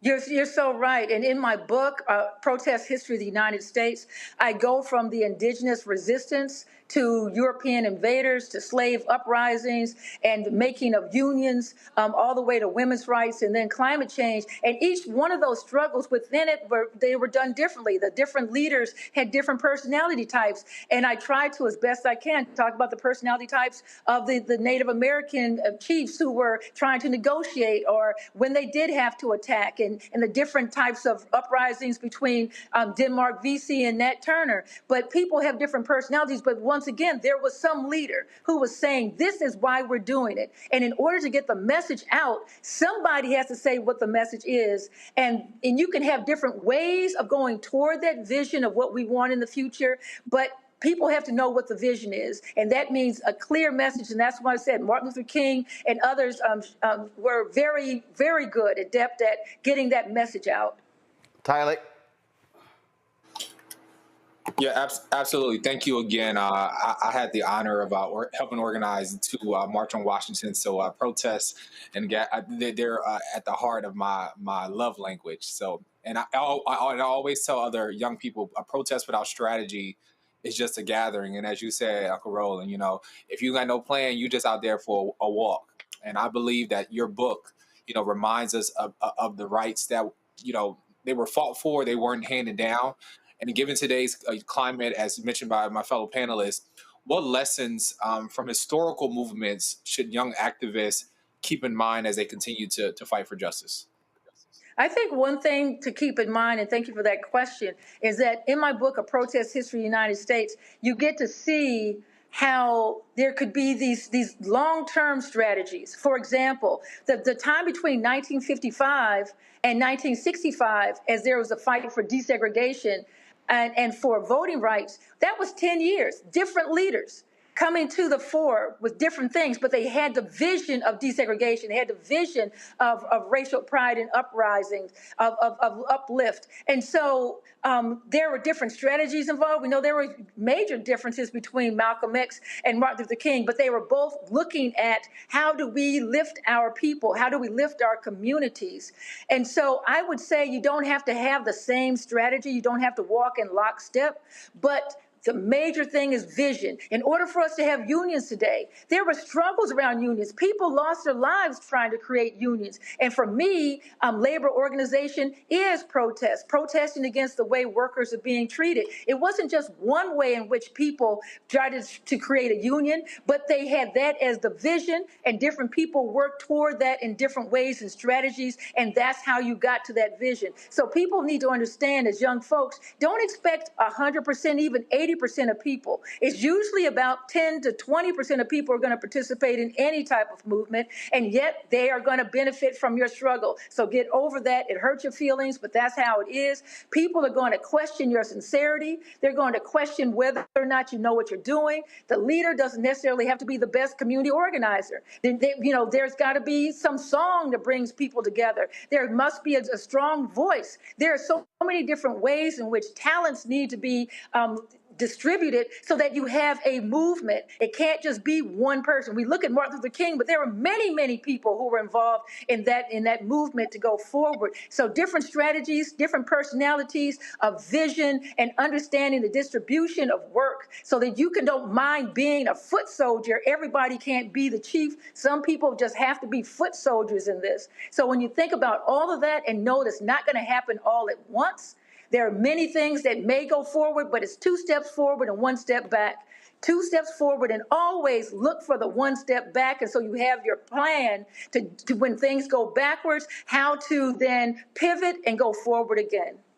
All right, folks, the book is A Protest History of the United States. Gloria Brown is the author. Gloria, we certainly appreciate it. Thank you so very much. Good luck with the book. Thank you, sir. All right, folks, as a reminder, Monday we'll be broadcasting live 11 a.m. from the steps of the U.S. Supreme Court when Bishop William Barber of the Poor People's Campaign, Repairs of the Breach, will hold their Moral Mondays in D.C. at the Capitol. They will have moral witnesses united against an immoral budget. They'll be gathering at 9 a.m. at Lutheran Church of the Reformation, and then they're going to be marching to the Supreme Court, holding a news conference there. They, of course, you see right here, the clergy is being asked to wear full vestments of their faith tradition. And again, it begins all at 11 a.m. We're going to be live on Monday morning, so y'all stay tuned right here to the Black Star Network. All right, got to go to break. We come back. We're going to talk about a website that is a shopping place for a lot of these black companies that have products in Target that are being impacted by the boycott. We'll talk to the founder of that next. Folks, don't forget to support the work that we do. Join our Bring the Funk fan club. Your dollars make it possible for us to do the work that we do. If you want to contribute via Cash App, use the Stripe QR code. You see it right here. If you're listening, go to Roland Martin Unfiltered or the BlackStarNetwork.com.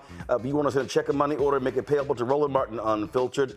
P.O. Box 57196, Washington, D.C. 2003 7-0196. PayPal R Martin Unfiltered, Venmo RM Unfiltered, Zelle Roland at RolandSMartin.com, Roland at RolandMartinUnfiltered.com. We'll be right back.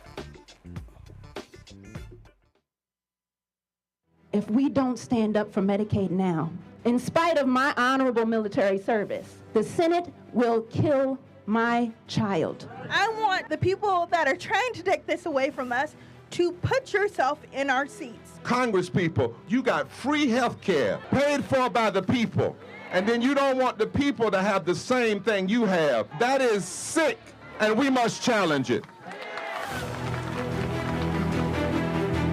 This bill will deny millions of people the health care that they need. This is policy violence. And we won't be silent anymore.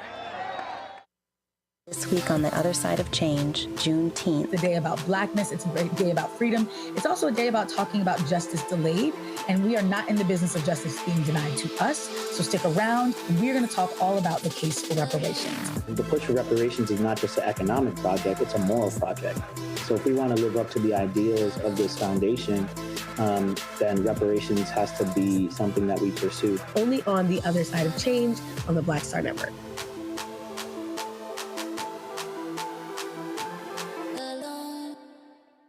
Next on the Black Table with me, Greg Carr, a very different take on Juneteenth with the one and only Dr. Sunjata Ahmed. We'll explore the amazing foods, remedies, and rituals that are a part of our history and the Juneteenth holiday. So it's our responsibility to return the healthier version to our folks instead of just the red liqueurs marketed to us, the red sodas and the other things. I mean, why does the Kool-Aid man have to sound like Louis Armstrong? He's like, oh yeah! Oh, yeah, right. An enlightening and tasty hour of the Black Table, only on the Black Star Network.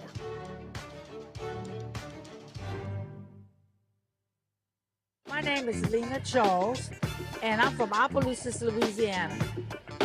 Yes, that is Zydeco capital of the world. My name is Margaret Chappelle. I'm from Dallas, Texas, representing the Urban Trivia Game. It's me, Sherry Shepard, and you know what you watch. Roland Martin on Unfiltered.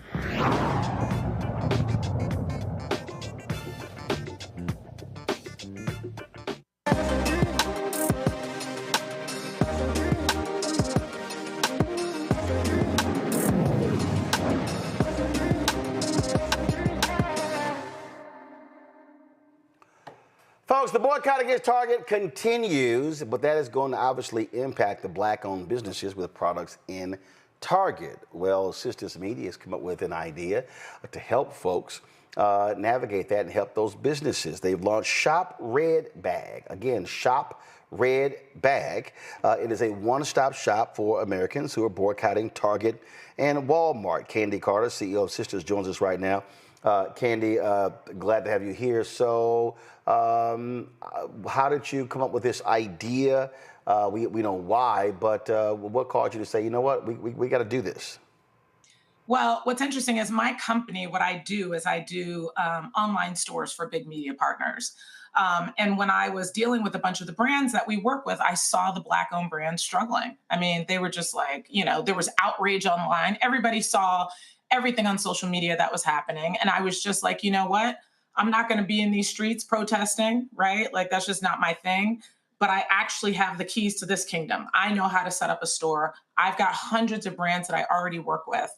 And we decided to do that. So we sent out a big alert to all of our brands. We searched for brands who either left Target or were dumped from Target and other places. And literally within a week, 80 brands were like, yes, sign us up. And, you know, we're a small company, right? But it was just like, I was like, we have to do this. Like, I'm just one of those people, I can't sit on the sidelines and just not do something, right? And so that's where shopredbag.com started. And you said 80 brands aligned, and I take it they are all different types. Oh, yeah. Well, you know, our goal is we have a lot of Black-owned brands. I think there's 31 pages of Black-owned brands in the store. And so if you go to the store, what's really cool is I said to every brand, this is a movement. It's not a store. It's a movement. And you guys are talking about every headline, something's being erased. Our history is being erased. This person's being let go. All the rollbacks, all the things. But we're not victims, right? So like when you talk about the power of protest, right? And in the first quarter earnings for Target, they're like, look, we got hit hard by protest. It works. But to your point earlier, what happens next? And this is the next. I mean, honestly, to be honest with you, there was a guy on social media. He was literally standing in Target. I wish I could find that video. He was like, what am I supposed to do? Y'all want me to boycott. What am I supposed to do? Where am I supposed to buy my deodorant, my this, my that? And that's what really inspired me to do it. And so we have brands that fall under the DEI umbrella, Black-owned brands, women-owned brands, disability, LGBTQ+. And, you know, those brands have come together. We have toilet paper, cleaning supplies, you know, all the things. And every day we're adding more brands. I would say there's probably 30 or 40 brands still in the queue that we're getting into the store. So it's an alternative. Right? We have to change the way we shop if we want our money to matter and if we want to make a difference with our wallet, because we can. Indeed. Questions from the panel. Rebecca, you first. Thank you so much for doing this. I have been frustrated by some of the folks who, you know, they do have their multiple lines in Target. And I understand that, especially for those who have licensed their image and likeness with the Target, that this is difficult.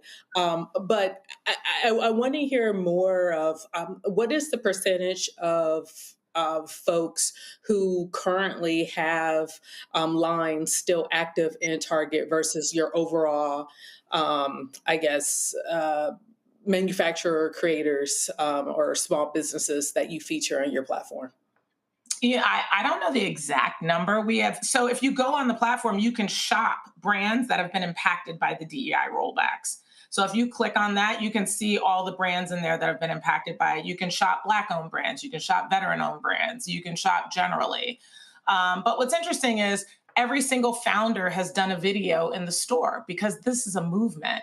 So if you go on the store, you can literally click on the videos and listen to the founders talk about their, you know, their journey, how the DEI rollbacks have impacted them. I think what people don't think about, and this is what a lot of founders told me, it's not just not having shelf space. There's no longer programs to teach people how to get into retail. There were people who had started deals or were promised entry into large retailers and it just ghosted, went away, right? And then there's the folks that were in retail, spending all this money to promote their brands, and they weren't being promoted. That's a whole nother story. So I just think in the next, like in these times, right, we have an opportunity, especially Black folks, with the amount of money that we spend, we can see that boycotting stores is hurting them. So where does all that money go, right? That's what Shop Red Bag is. It's like, make a commitment to make your dollar matter. Your wallet is your weapon. If you're not the person who's going to boycott, if you're not the person marching down the street, this is a way that every single time you spend money, you can uplift the community. We all need to grow. We all need our economy to grow during this time. And we have nothing but opportunity. Tyler. Yeah, thank you so much. I like that you said everybody has their role. Always say everybody can't bring the potato salad to the cookout. That's You got to know what your role is. So thank you for highlighting that. My question would be, what advice would you give to young Black creatives building businesses rooted in purpose, but just not for profit? What would your advice be for them? Well, it's interesting because do it. Just do it. Like, I'm just a doer, right? I have a son with special needs. 6 years ago, I'm like, he has no friends. So I started a foundation, and it's called We've Got Friends. And now we serve hundreds of families throughout New Jersey. I'm just a mom. I'm just a business person. And it's like, if you have an idea, do it. I always tell young people who work for me, like, we're in meetings, and I'm like, listen, I don't care who the idea comes from. If it's good, we're doing it. So just do it. I mean, it sounds cliche, but it really isn't. Now, let's just break it down. Do one thing every day. You know, I always say too, let your day job finance your dreams. Don't quit your job, but just do one thing every day towards that thing that you do and see if it works. You know, but I think a lot of people get paralyzed by, you know, the idea of it, the fear of it, and then they just never try it. But you'd be surprised how simple things can be if you take all of that fear away and just go, okay, what's the one thing I can do today? And on that point, one thing Reverend Jackson would always say is that we can't just boycott, we have to boycott also. Meaning that we have to invest in buying things in our own community. And what you're doing is outstanding around that. And this really dovetails into the previous conversation when we were talking about this history of protest and this history of Black activism, because what many people forget is that during the Montgomery bus boycott, people didn't just not ride the bus. They were paying their friends and neighbors and church fans and community people to get them back and forth. When we say we're not going to your lunch counter, we didn't just starve. We were going to Big Mama's lunch counter to put money in her pocket. How can we get the influencer economy to understand that if we are all putting our creative minds together and our creative outlets together, then we can go. If Black folks had gotten behind Roland 7 years ago, when he got started on this, as opposed to diving in now, then this would be rivaling any of the big networks. So what do we have to do to kind of break through that almost post-traumatic slave syndrome where people think, well, it's not given to me by a white hand, then I shouldn't want it? You know what's so funny? Roland is the best example because I'm like, you own the Black audience in news in America. You own it. To your point earlier, nobody else is doing it. So if millions of people can follow Roland, right, on this network, then millions of people can shop at Shop Red Bag and stay out of. Here's my thing. If you knew somebody didn't like you, right, didn't want you in their circle, no, you wouldn't be jumping out the bed to run over to their house. Think about how hard Americans work for their money, right? We got headaches, we're working weekends, we're so tired, we can't do anything. And you really want to spend that hard-earned dollar with people who don't care about you? It's just mind-boggling, right? And so, you know, we're actually going to New York tomorrow to talk to young people, to really just talk to people about what matters to you, right? And I think now more than ever, I think people are really assessing, like, how important is it for me to spend my dollars with people who actually care about me, who actually believe in what I stand for, right? Because I don't think we can just frivolously throw our money around anymore. I don't think it's fair to us. It's not going to be helpful to us. And the only way, to your point, that we can grow really over the next 4 years is to do it together. And we just have to come together. Yeah, and coming together also means being consistent. You know, I tell people all the time, you know, on March 4th, when we did the State of Our Union coverage, we had 250,000 people watching us live. It was amazing. 250,000 watching live. Well, if I look right now, you know, we're sitting there, we've had almost 4,000 tonight, but if we're hitting 200,000 every night, we literally are rivaling all the cable networks. We're rivaling those shows. And what then happens when those folks, and so when they, to your point, learn about Shop Redback, learn about shopblackstarnetwork.com, learn about these things, now they are buying products at a faster rate. And so what I keep saying is, and you know, in one of our promos, Jeff Carr says, bring your eyeballs home. We have to understand, wherever our black eyeballs go, our money follows. That's right. That is absolutely right. And so, you know, for shopredbag.com, we are adding brands every day. We have a section at the bottom. If there's a brand that you love, tell us about it. We'll put them in the store. You know, we're adding in like 30 SKUs of like shoe racks and, you know, things for to strain your vegetables, like all the things, right? And so keep checking in. We're doing all kinds of things, but the idea is this is an alternative, right? And everybody, the woman who had the book, it was such a great point. Like, you just go out there and protest, and literally everybody was like, so what are we supposed to do now? Like, what are we supposed to do? You know what I mean? And so for me, I'm like, all right, let me be part of the solution. I'm not going to get on social media and just complain. I'm just going to do something. And so now we have all of these brands and more brands coming in. And they're all, and like I said, if you listen to these guys in the video, they're passionate. You know, they're like, listen, the DEI rollbacks are not going to get us down. It's not going to set us back. They are so positive and so ready to say, let's do it together. So they're inspiring. The brands are so inspiring, and they're all excited to be in this kind of collective, in this movement together, so that we can show that we can actually lift these brands up. We can do it. All right, tell them again where to go. shopredbag.com. All right, then. Candy, we certainly appreciate it. Thank you so very much. You. All right. All right, then. So, folks, and don't forget, we also have, you can go to shopredbag.com. You also have black products that are on shopblackstarnetwork.com. And so you heard Kane just talking about the toilet paper. Well, you see it right here. That's right, a black-owned toilet paper company, tissue as well. And of course, barbecue sauces, you've got popcorn, you've got a bunch of different products, coffee, you name it, it's on there.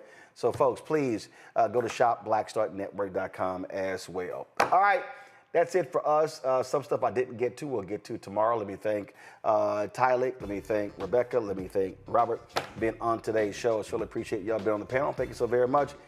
And folks, don't forget, if you want to continue to support the work that we do, because we are building, we are doing more. We shot a business pilot last month, and we're working on that and checking it out. And then one of the things that we're also looking at doing is a health show as well. So it's a lot of stuff that we got going that we want you to support, and the things that we want to do more. But the reality is, you cannot do more. You cannot do more unless you have the resources to do so.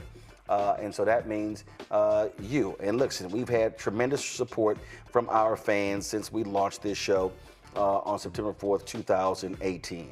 And so we want you to continue to be able to support us. So if you want to join our Bring the Funk fan club, the goal is very simple: to get 20,000 of our fans contributing on average $50 each a year. That's $4.19 a month, 13 cents a day. And if you can't do that, we totally understand. You can, of course, give less. If you can give more, that'll be absolutely great. Matter of fact, I had a woman who sent me an email today. I'll go ahead and read it. Got a little time here, so let me pull this up. Let's see here. Christine Edwards said, I'm trying, so first of all, Christine Edwards supporting us And so she hit me regarding Cash App. This is what she said. My name is Christine Edwards. I am a small business owner based in Charleston, West Virginia. I was listening to your program and heard you talk about the National Baptist Convention. Roland, what a damn shame. Listen, I will keep this short. You have the platform to call them out and tell them to give that money back. Peanuts. Not $10 to each church. What a darn shame. I'm giving $100 on your platform and we'll be giving more in the future. Keep up the good work. Thank you for what you are doing for our community. Blessings to you and your family. And so we certainly appreciate her support. Again, it's a lot of stuff that we want to do, things that we want to cover. Listen, we're going to be out there broadcasting on Monday. I'm going to show it to you again. Of course, Bishop William Barber and the repairs of the breach. They're going to be out there. Moral Mondays in D.C. Again, we're going to be there broadcasting live on Monday, 11 a.m. And guess what? That takes resources. And so, if you want to join our Bring the Funk fan club, you want to contribute via Cash App, use the Stripe QR code. Cash App changed their rules, cancel our accounts. So this is how you can support us right here using the Stripe QR code for Cash App. You can see your check and money order, make it payable to Roland Martin Unfiltered, P.O. Box 57196, Washington, D.C., 20037-0196. PayPal is R Martin Unfiltered, Venmo RM Unfiltered, Zelle. Roland at RolandSMartin.com, Roland at RolandMartinUnfiltered.com. Download the Black Star Network app, Apple phone, Android phone, Apple TV, Android TV, Roku, Amazon Fire TV, Xbox One, Samsung Smart TV. You, of course, also can get my book, White Fear, How the Browning of America is Making White Folks Lose Their Minds, available at bookstores nationwide. Get the audio version I read on Audible. Also, get our Roland Martin Unfiltered Black Star Network swag by going to rolandmartin.creator-spring.com. If you have ordered something, you have not gotten it, please let us know. Send us an email and we will assist you in that. Let's see here. Also, again, it's shopblackstarnetwork.com. Go there to get our black-owned products, shopblackstarnetwork.com. And, of course, support Fanbase. Download the app. And if you want to invest in their Series A fundraise, get more information at startengine.com/fanbase. Folks, that's it. I'll see y'all tomorrow right here on Roland Martin Unfiltered on the Black Star Network. It is now time for Truth Talks. See you tomorrow. Holla!